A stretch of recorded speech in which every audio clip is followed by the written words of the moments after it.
And thank you again for being with us here on another edition of Twins Wrap. And I guess there's not much to wrap up with Dick Bremer, with the television voice of the Minnesota Twins, other than some speculation and everything else. But how odd is this for you, Dick? I mean, you're supposed to be out on the West Coast and getting ready for the home opener coming up on Thursday. It's just kind of a surreal time, isn't it?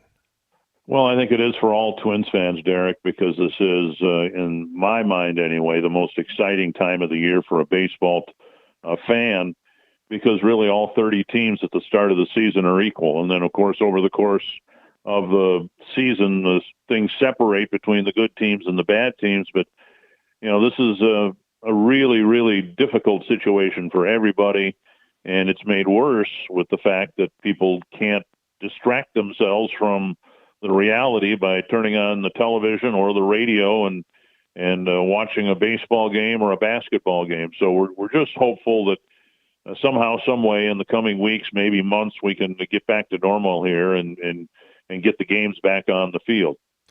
Yeah, and I've been really trying to get into the business and not speculating when that will be, because there's just so much unknown, right? I mean, much of this is going to have to come from the CDC guidelines and from on top and then trickle down. So, and I'm guessing that, how do you feel about that too? Because I've heard a lot of commentators, and granted, we're running out of things to say, so the talking heads on ESPN or whatever trying to come up with something, but I think it's unfair to whether there's going to be an earlier start than what we think, a midsummer start, or no season at all. It's just there's so much unknown right now. Well, I think that's the right attitude for everybody to take, not just in terms of the baseball season, when or if it'll be played. You look back at all of our lives over the last few weeks, and there have been so many disappointments.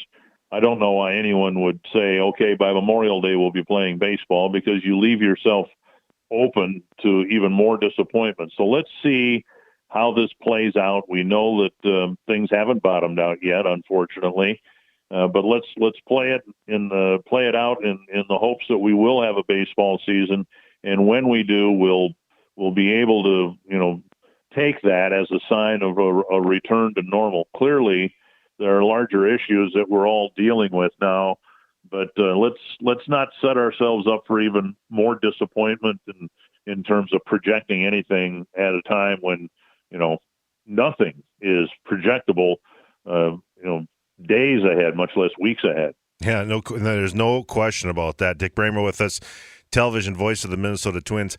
I hope you don't mind me asking this question, because I'm trying to answer this as a kind of an umbrella thing, because so many people's attitudes on this. I mean, and because we get a lot of feedback, as you can imagine, on KFGO about something like this, and there's people who just think that everyone should be isolated, and they're going to be scared to come to the house, and there's going to be other people that, on the other extreme, that think it's a hoax. And I think most of us are kind of sitting in the middle thinking, okay, hopefully this is going to go. But whether it be for you as a broadcaster, or whether it's going to be some players getting into a clubhouse with 25 people, a lot of people are going to have different opinions about this, and viewing their safety or whatever. That's going to be an intriguing thing, I think, that baseball is going to have to deal with, whether it be the players or the people who have to work around baseball to make a living. Well, and that's why I think, provided we do have a baseball season this year, it wouldn't surprise me at all that the first weeks of games might be played with no fans in the stands. I don't know that the people much higher up in the food chain will be making those decisions, but I do think, before we're going to be able to take full strides back into, what the new normal will be, I think industries, and not just sports, but restaurants, businesses everywhere, are just going to have to take baby steps or tiptoe back into what we frankly took all for granted not that long ago. So what that means in the sports world is anybody's guess.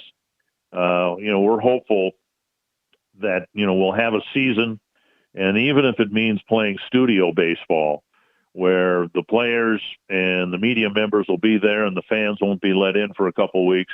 I mean, who among us right now wouldn't take that, just to be able to watch something to distract us from the harsh reality that we're living in? Well, I tell you what, I'd take anything at this point because I'm enjoying these games on the radio, these classic games. I really am. I mean, and people have asked me about that because they know, and when you know how I feel about Twins baseball in the spring, and of course, no Final Four tournament and all that. But for me, just to hear you and Corey call games, that's what I'm going to need, especially as we're getting to some nicer weather here. I mean, I'm supposed to be cleaning the garage, listening to you or Corey right now. Well, it's we're all in the same boat, right? Yeah, I mean, right. I've thought about this the other day. I'm cleaning out garages and doing stuff like that, and I'm actually washing my hands because I know they're dirty. I mean, that was one of the highlights of my day yesterday. Instead of washing my hands 10 times a day, even though they look clean to me, I actually washed them yesterday because they were visibly dirty. And I'm glad that the games are being replayed on radio and TV. I really am.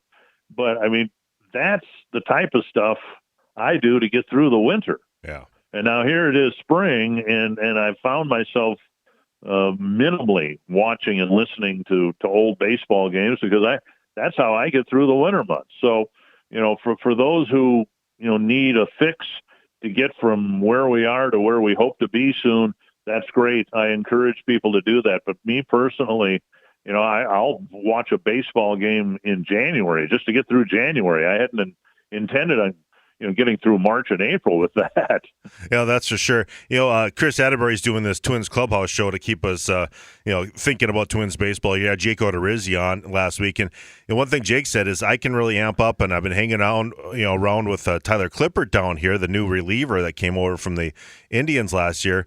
He said, I think relievers will be able to kind of amp up because they're usually ready to go every day, but he's kind of concerned about some of the starters because, as you know, spring is kind of a gradual way that they get ready. So that, I guess, whenever they do get the season going, that's probably going to be the biggest concern.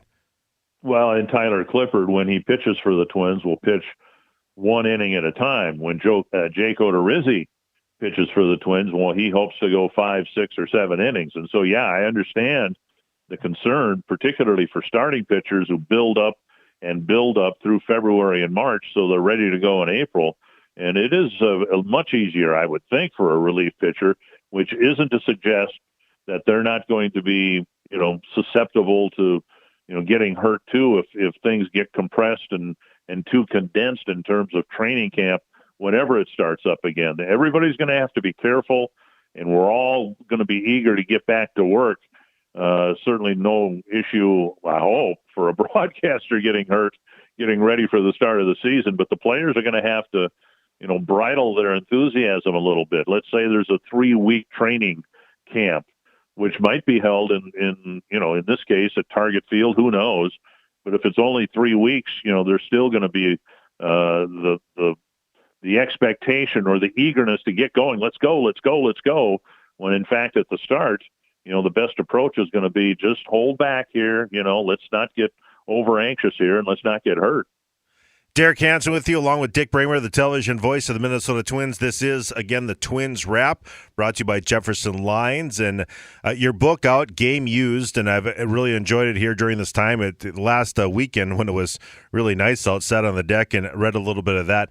I want to ask you, because you talked about your relationship with Rod Carew last week, and hearing some of these classic games that were here on the radio, and you had Harmon Killebrew doing some of the middle innings of color commentary on the radio side. And I really enjoyed that. And just talk about looking back on some things. Harmon Killebrew was one of the nicest people you could ever meet. I mean, just a bigger-than-life character as far as Twins fans are concerned, but he was just really down to earth. Well, I relate that in the book. I, of course, grew up watching Harmon and people of my vintage. He was the guy. He was the first guy you thought of nationally when someone mentioned the Minnesota Twins. And, multi-time home run champion. Well, after my first year announcing Twins games in 1983, they told me that Harmon would be my broadcast partner, and I could not believe my ears. I was so excited to be able to be working with this guy, and I was nervous the first time I actually met him. And as I say in the book, that lasted about 3 seconds because he had a wonderful demeanor about him and a way of making everyone feel at ease around him. And it was very easy to feel comfortable around him. And that was all because of him. He had a very disarming nature about him. He could have, put on airs and had an attitude about him, but that wasn't his nature. And of all the people I've met in and out of baseball, my association with him, he and I announced games for 5 years, I guess. That's something that really warms my heart because he was one of the genuinely nicest people I've ever met in my life. Yeah, and boy, him and Herb Carneal in the same booth at that time. I mean, I don't think there's a bad soul about either one of those two. I think about that. I mean, there's two of the nicest people you could ever meet. Well, and one of the great regrets I had was never being able to work with Herb. I'd worked in the booth next to him for many, many years and considered him a friend as well. But I crossed over and did some radio a few times with John Gordon, and have done it now, with the current radio crew. But I never got a chance to share the booth with Herb, and I wish I could have. That would have been a great, great thrill for me. It is amazing because, as you know, it's been a thrill for me to get to know a lot of people within the organization, whether it be the front office staff that a lot of people listening right now wouldn't know, and also with some of the players and coaches, whatever. It is amazing. I can count on one hand people I just didn't really like. I didn't like their attitudes at all. It's just got to be something with the poll ads. In my time of working with the Twins, there's just good people around that organization, whether it be on the field or off. Well, that's been one of the joys of my career, being around this organization as the nucleus of my career. That's been a pretty consistent theme. We've gotten to know a lot of the players and front office people over the years on Caravan, and frankly, one of the things I really miss is being around the fellow Twins employees, front office people that your listeners probably have never heard of, but it goes beyond the clubhouse. It goes throughout the front office, and it's one of the reasons, frankly, I've been at my job as long as I have, simply because I enjoy the people in the organization so much, and that's through two ownerships. Going back to the Griffith organization and through the Polad, years as well. It's really something that makes my job a lot more fun, and that is the quality of the people that I get to associate with. No, that is for sure. Game Used, your book out right now. I'm guessing I've heard from a lot of people picking up right now because, people are looking for something to do and they want to keep baseball in their mind. I'm guessing that sales are going pretty brisk right now with that. Well, they tell me it is. I try not to pay any much attention to that. I've gotten some feedback from some people who've gotten the book, and they said that it helps fill a void, and I guess getting the feedback helps fill a void for me, to keep baseball in the forefront of our minds in the hopes that, we'll be able to actually watch baseball again, listen to it, real soon. The point of the book is, I think I've mentioned to you before, Derek, I wanted it to be a kind of a lighthearted, self-deprecating Twins history book, and never imagined that it would be released during a worldwide pandemic, but if people can pick up the book and read it and chuckle or smile, well, then all the better. That's I think we all need something that'll make us feel a little bit better about things. And for some people, if the book does that, that's wonderful. Yeah, Joe Heitkamp and I were talking. He was mentioned this morning on his show too. There's the fact that he was looking forward to going to Dumont and going to that signing. We were going to make a big deal about that, to your book signing down there, and hopefully that will happen someday. Just going to be a little bit delayed, that's for sure. But that is something I know you're really looking forward to. It was going to be the highlight of the book writing process. Actually, I really wanted to do that. Not so much for me, but for the people of that town. And unfortunately, we've had to postpone it. We're going to try very hard to have some sort of book signing event or celebration in Dumont once we get to the other end of the situation we're in. Yeah, I'm looking forward to that as well. I'm guessing that's going to be kind of the interesting part too is, we talk about what book signings will be like. You'll be sliding the book there. You'll be signing autographs. And I guess it kind of depends upon what our attitude will be like. We go back to the front office people and some of the people that work around there. I mean, there's a lot of, I think about Art and Chuck and all these guys in the press box who are, they're kind of in their retirement years. It's going to be kind of an interesting time for all of them too. It's because I think there's going to be a lot of people wondering how long is it going to be before we are how long we'd be talking about 6 feet away from each other. Well, the one book signing we had at Hammond Stadium in Fort Myers, people I think were very understanding of the situation, and I fist bumped people and I elbow bumped them, and leaned in, took a few photographs. But even back then on March 9th, we were thankfully, I think, keeping our distance. And of course, we have to do that now. But just, we can't get close to the people that we love. I'm, self-quarantining myself since I got back from Florida with my family, thankfully. But of course, I want to hug them and can't.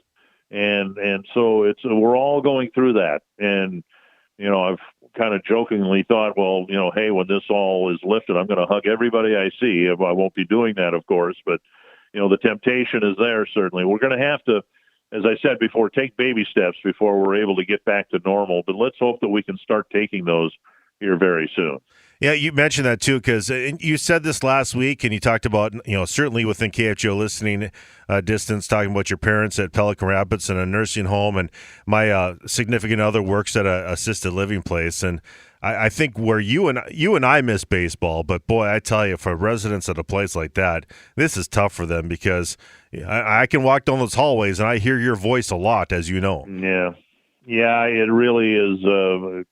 Those people have a special place in my heart. In fact, today I made a delivery of some cookies and had to leave them outside the nursing home. And I've got a friend of mine who's in a nursing home and delivered some cookies to her. And those people, in many cases, all they have are their family members, and their family members can't even come visit them. So, if you're inclined to be a prayerful person, and if you've been praying a lot more lately, as I have, let's keep those people in our prayers, because they're separated necessarily under the best of circumstances, and it's even worse now because these certainly are the worst of circumstances for those people. Yeah, it's a tough deal, that's for sure, because it makes some long days go by a lot quicker for them. So hopefully, and that goes back to what you said. I mean, even if you're sitting in a booth doing a game with nobody in the stands. I mean, it happened in Baltimore a couple of years ago and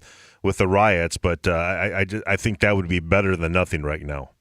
Well, I think we'd all take that, including the players who want to play, the broadcasters who want to broadcast, and at some point we'll get there. I don't know when that's going to be, but I know, and I think we've talked about this before too, Derek, I know how much it meant symbolically, if nothing else, when baseball returned after 9/11, because it was a sign that we are going to get past this and we are going to start to live lives normally. And whenever that happens for baseball, the other sports, and the restaurants and everything else, we'll all welcome that day when it comes. Yeah, you might feel like Bob Uecker in Major League with no one in the stands at the old having the tongue in cheek there with what the Cleveland games were in the 80s. But like you said, it's better than nothing. That is for sure. Well, I remember the first year I did Twins games back in 1983, and the Metrodome was just in its second year, and I did a 4-game series against the Mariners that sold a total of just over 13,000 tickets for the 4 games, and of those tickets, only half of them were used. And that was at the time, or up till this time, the fewest number of people I've ever seen at a ballpark. And maybe that'll change, but the main thing is everybody stay healthy, stay inside. You know, it's unnatural for us to live our lives the way that we're living right now. But if the sooner we can get past this, the sooner the better. And the best way we all can do that is to stay inside and listen to the experts. Yeah, I was at a game in 2000 in September, a day game, and I felt like I was in the bottom of a swimming pool watching a game because there wasn't a lot of people that here either at the Metrodome. That is for sure. Dick, thanks so much. Game Used. You can go anywhere online and get that if you want. Check it out. And a great read right now. I'm in the middle of it, and I'm going to probably try to finish it this weekend. We'll talk to you again very soon, Dick. Thanks so much again. We'll talk to you Tuesday. All right, Derek. Dick Bremer, the television voice of the Minnesota Twins, here for the Twins Wrap, brought to you by Jefferson Lines, serving North Dakota and the upper Midwest for over 100 years.